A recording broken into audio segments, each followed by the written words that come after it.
So सबैभन्दा पहिला चाहिँ हामीले टोयलेट कताको चाहिँ जुन एप छ यो एपलाई चाहिँ हामीले खोल्छौँ। खोलिसकेपछि फर्स्ट टाइम युजरको लागि चाहिँ यसको फिचरहरूको बारेमा एउटा चाहिँ अनबोर्डिङ स्क्रिन देखाइरहेको हुन्छ, जसमा चाहिँ हामीले नजिकको रेस्टरुमहरू पत्ता लगाउन र तिनीहरूलाई चाहिँ बुक गर्नलाई चाहिँ हामीलाई एकदम सहज बनाउँछ भने हामीले हाम्रो रेस्टरुम जस्तै टोयलेटहरू पनि राखेर पनि हामीले यसबाट चाहिँ अन गर्न सक्छौँ। सो स्टार्ट गर्दाखेरि चाहिँ वी हेभ अ अप्सन, हामीले चाहिँ साइन इन गर्न सक्छौँ अथवा इमेलको थ्रुबाट पनि हामीले के गर्न सक्छौँ, लगइन गर्न सक्छौँ। सो फोन नम्बरबाट गरेर पनि जान सक्छौँ है। सो फर्स्ट अफ अलमा हामीले चाहिँ हाम्रो फोन नम्बर हालेर गर्छौँ भने चाहिँ हामीले टर्म्स एन्ड कन्डिसनलाई एग्री गरेर साइन इन गर्छौँ भने यसले चाहिँ एकाउन्ट क्रिएटेड छ भने चाहिँ सिधै हामीलाई लगइन पेजमा पुऱ्याइदिन्छ भने एकाउन्ट क्रिएटेड छैन भने यसले चाहिँ हामीलाई साइन अप पेजमा पुऱ्याइदिन्छ। त्योभन्दा पहिला चाहिँ एउटा ओटिपी आउँछ, ओटिपीलाई चाहिँ हामीले राखौँ, ओटिपी भेरिफाई भइसक्छ अनि नोटिफिकेसनलाई चाहिँ हामी अलाउ गर्छौँ। ल अब यसमा चाहिँ तपाईँको साइनअप छैन भने चाहिँ तपाईँको डाटाहरू भर्नुपर्छ, अथवा यदि इनकेस तपाईँले चाहिँ डाटाहरू पहिलेदेखि कम्प्लिटेड छैन भने पनि यसमा चाहिँ तपाईँले आफ्नो इन्फर्मेसनहरू चाहिँ राखेर चाहिँ यसले के गर्न मिल्छ, आफ्नो डेट चाहिँ भर्न मिल्छ। सो कम्प्लिट गरिसकेपछि चाहिँ हाम्रो यो होम स्क्रिनमा गयौँ। होम स्क्रिनमा जुनमा चाहिँ हामीले लिस्ट अफ रेस्टरुमहरू देखिन्छ। लिस्ट अफ रेस्टरुममा हामीले चाहिँ सबैभन्दा पहिला चाहिँ यो चाहिँ हाम्रो करेन्ट लोकेसनबाट भएका नजिकका टोयलेटहरूलाई चाहिँ यसले देखाउने भएको हिसाबले हामीले चाहिँ हाम्रो लोकेसन चाहिँ इनेबल गर्नुपर्छ। यसमा टच गर्नुभयो भने तपाईँले पर्मिसन एलाउ गरिदिनु। पर्मिसन एलाउ गरिसकेपछि फेरि चेक गर्दाखेरि चाहिँ अनि हाम्रो चाहिँ प्रिसाइज एप्रोक्सिमेटली चाहिँ तपाईँको एक्युरेट देखाउँदैन भने प्रिसाइजले चाहिँ तपाईँकै नजिकै रेस्टरुमहरूलाई चाहिँ देखाएर हामीले चाहिँ यसलाई एलाउ गरिदिन्छौँ। एलाउ गरिसकेपछि चाहिँ यसले हाम्रो वरपरिको रेस्टरुमहरूलाई खोजेर अनि देखाउने गर्छ, जहाँ कि अहिले देखाइएको छ मेरो सबैभन्दा नजिकको रेस्टरुम चाहिँ यहाँको रहेछ भनेर देखाइयो। सो यसरी चाहिँ हाम्रो रेस्टरुमको बारेमा यसको डिटेल हेर्न मिल्यो, कस्तो छ, कहाँ बस्ने रहेछ, कहिले खुल्दो रहेछ भनेर पनि यसको इन्फर्मेसन हेर्न मिल्यो। यसको रिभ्युजहरू कसैले गरेको छ भने रिभ्युज हेर्न मिल्यो। फोटोहरू उनीहरूले हाल्नु भएको छ भने कस्तो छ रेस्टरुमको फोटो हेर्न सक्यो भने एम्युनिटिजहरू के फेसिलिटिजहरू छ त्योमा भनेर पनि हामीले के गर्न सक्यो, हेर्न सक्यो भनेको यसमा चाहिँ धेरै नै फेसिलिटी रहेछ भन्ने कुरा बुझ्यो। यसमा म जान्यो भने सबै फेसिलिटीहरू चाहिँ पाइँदो रहेछ। सो यो रेस्टरुम अहिलेको टाइममा खुल्ला पनि रहेछ, बिहानदेखि बेलुकासम्म खुल्ला रहेछ भनेर हामीले बुझ्न सक्छौँ। इभन अब हामी म्यापमा गएर पनि अब हाम्रो म्याप भ्यूको अनुसार पनि हाम्रो वरपरिको रेस्टरुमहरू चाहिँ खोज्न सक्छौँ। यसरी चाहिँ यहाँनिर अघि देखाएको रेस्टरुम नै यही हो, यहाँ रहेछ भनेर देखियो भने अरू रेस्टरुम अब हाम्रो नेपालभरिमा जानुहुन्छ भने विभिन्न ठाउँमा विभिन्न रेस्टरुमहरू जसरी यो चाहिँ डाइनामिकल्ली बढ्दै जान्छ। जब हामीले रेस्टरुमहरू थप्दै जान्छौँ त्यसपछि यसको रेस्टरुमहरू बढ्दै जान्छौँ। यिनीहरूलाई चाहिँ हामीले बुक गर्न मिल्छ है। अब यसलाई चाहिँ बुक गर्नु अगाडि नभए हामीले डिरेक्सन पनि खोज्न मिल्छ। हामीले इमर्जेन्सी आफ्नो नजिकको सबैभन्दा खोज्यौँ भने पनि यसले चाहिँ नियरेस्ट रेस्टरुमको पनि देखाइदिन्छ र पाथ कसरी जाने, कुन बाटो जाने, कति मिनट लाग्छ, कति किलोमिटर टाढा छ भनेर पनि देखाउने गर्छ है त। सो यो भयो उसको कन्सेप्टको कुरा। अब यसमा चाहिँ मैले बुक गरेर बुक गरेँ भने बुक गर्दाखेरि चाहिँ अब यदि पेड छ भने मैले चाहिँ पेमेन्ट मेथड सिलेक्ट गर्नु पऱ्यो, पेड छैन भने चाहिँ डाइरेक्टली पे गर्न मिल्छ। अहिले चाहिँ मैले अब बुक नाउ गऱ्यो भने चाहिँ अहिले मैले भर्खरै मलाई इमिडिएटली चाहिएको भनेर बुक गर्छु भने बुक लेटर भनेको कहिलेको लागि होइन, अब कहिलेकाहीँ बाथरुम युजेसहरू चाहिँ म एकछिनपछि आउँछु भनेर पनि बुक गर्न मिल्छ। अनि सर्ट टोयलेटको लागि चाहिँ हामी क्विक युज गर्छौँ भने लङ टोयलेटको लागि चाहिँ हामी एक्सटेन्डेड युज गरेर चाहिँ युज गर्छौँ। अनि पेमेन्ट गर्नको लागि चाहिँ हामी पेमेन्ट मेथड चाहिँ खल्ती सेवा छ भने पछि पोइन्ट्सहरू हाम्रो रिवार्ड पोइन्ट्सहरू हुन्छ, रिवार्ड पोइन्ट्स बढिसकेपछि पनि गर्न सकिन्छ। सो हामीले अब यसरी ई सेवामा गएर ई सेवामा चाहिँ आफ्नो इन्फर्मेसन लगाएर के गर्न सक्छौँ, हामीले बुक गर्दाखेरि प्रोसिड गरेर गर्न सक्छौँ। अहिले करेन्टली के रहेछ, यो क्लोज रहेको रहेछ हेरेर हाम्रो चाहिँ यो लोकेसन चाहिँ अहिले बन्द नै छ, हाम्रो खुल्दैछ। अब केही टाइममा खुल्छ, खुलिसकेपछि यसरी बुक गर्न चाहिँ मिल्छ। सेम प्रोसेस हो, हजुरले आफ्नो पेमेन्ट मेथड सिलेक्ट गर्ने, खल्ती पिसेवा जुन गर्दा पनि भयो अनि त्यही अनुसार पेमेन्ट गरेर रेस्टुरेन्टमा जान सक्नुहुन्छ। बुक गरिसकेपछि तपाईँको बुक गरेको चाहिँ यसरी इन्फर्मेसन चाहिँ तपाईँको माई एक्टिभिटिजमा यसरी बुक भएर आउँछ, माई बुकिङ्स भनेर आउँछ। तपाईँको चाहिँ त्यसको रिभ्यू तपाईँले दिन पनि सक्नुभयो, कस्तो लाग्यो त्यसको भने त्यसमा चाहिँ तपाईँको केही इस्युहरू छ भने रिपोर्ट पनि गरेर रेस्टुरेन्टमा चाहिँ यस्तो इस्यु छ भनेर तपाईँले केही फोटोसहितको प्रुफ गरेर पनि के गर्न सक्नुहुन्छ, दिन सक्नुहुन्छ।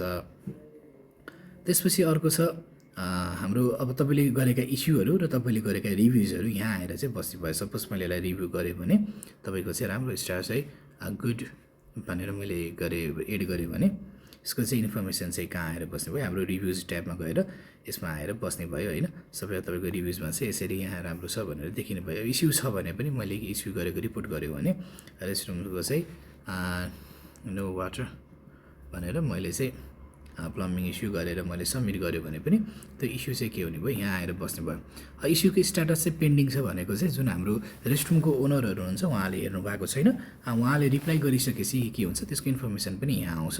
सँगसँगै हाम्रो चाहिँ यहाँ माथि नोटिफिकेसनमा गएर पनि हामीले के गर्न सक्छौँ, त्यसलाई चाहिँ त्यसको बारेमा स्ट्याटसहरू हेर्न सक्छौँ।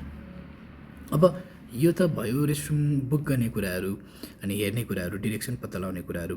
तर मैले आफ्नै रेस्टरुम खोल्नु पऱ्यो भने पनि के गर्न मिल्छ भन्दाखेरि मैले आफ्नै फर्स्ट टोयलेट एड गरेर यसमा चाहिँ आफ्नो नाम होइन, आफ्नो लोकेसनको कहाँ छ, अब रेस्टरुमको नाम होला होइन, अब आफ्नो गर्ने अनि अब म्यापमा पनि सेलेक्ट गर्न मिल्यो। सर्च गरेर तपाईँले कहाँ हो कता हो होइन, अब पोखरा 0 भनेर अब मैले 0 किलोमिटर भनेर पनि यसरी मैले राखेर यसरी कन्फर्म लोकेसन गरेर पनि मैले के गर्न सक्छु, मेरो रेस्टरुमको लोकेसन राख्न सक्छु। एड्रेसमा यही राखे पनि हुन्छ, नभए कस्टम तपाईँको आफ्नै होइन नयाँ कस्टम 0 किलोमिटर भनेर राख्न पनि सक्नुहुन्छ। फोटो छ भने फोटो पनि तपाईँले अपलोड गर्न सक्नुभयो। त्यसै गरी तपाईँको चाहिँ तपाईँले अब के फेसिलिटीहरू छ, कमोड छ कि सबै जेन्डरको लागि फेसिलिटी छ कि छैन होइन, त्यो कुराहरू हुने भयो। अब मेल अन्ली हो भने फेरि हामीले यसरी राख्न सक्छौँ, फिमेल अन्ली हो भने यसरी राख्छौँ। त्यो अनुसार आफ्नो चाहिँ के गर्न मिल्यो, एक्सेस अप्सन राख्न मिल्यो। एसेसिबिलिटीमा चाहिँ प्यान छ कि वास बेसिन छ कि छैन, प्यान हो कि कस्तो हो भनेर पनि राख्न सकियो। अनि वाइफाई अनि त्यसपछि चाहिँ तपाईँको चाहिँ वाटर सप्लाईको छ कि छैन होइन, सोप छ कि छैन, तातो पानी, टोयलेट पेपर छ, मिरर छ, डस्टबिन छ भने यसरी हामीले आफ्नो एम्युनिटिजहरू सिलेक्ट गर्न मिल्यो। कस्ट रेट चाहिँ कस्तो गर्ने, फ्री गर्ने हो कि होइन, अथवा तपाईँको नर्मल रेन्जको हो कि स्ट्यान्डर्ड डिलक्स कुन हो, हामीले त्यो कस्टिङ पनि हामीले गरेर आफ्नो कस्टको चाहिँ राख्नुपर्छ।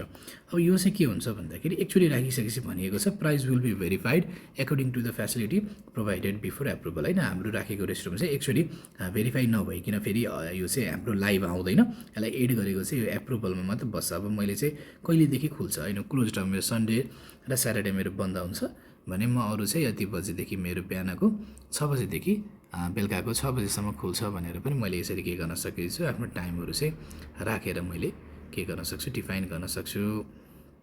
यसरी अब कुन कुन दिनमा कति कति छ भनेर मैले डिफाइन गर्न चाहिँ सकेँ। यसरी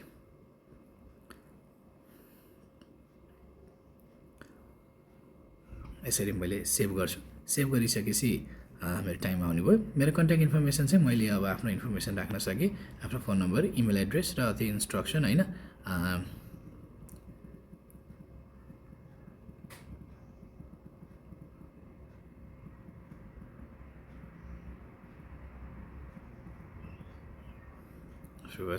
अब यसरी इन्स्ट्रक्सन दिन सक्यो। अनि मेरो कन्ट्याक्ट इन्फर्मेसन चाहिँ म युजरलाई देखाउँछु भन्न पनि पाइयो, देखाउँदिनँ भनेर यसरी आफ्नो एक्सेस दिन्न भन्न पनि पाउनुभयो तपाईँले चाहिँ होइन। अब यसमा चाहिँ आफ्नो फोटोहरू हालेर तपाईँले प्रोसेस गर्ने, अब कन्ट्याक्ट नम्बर चाहिँ दिनु पऱ्यो। तर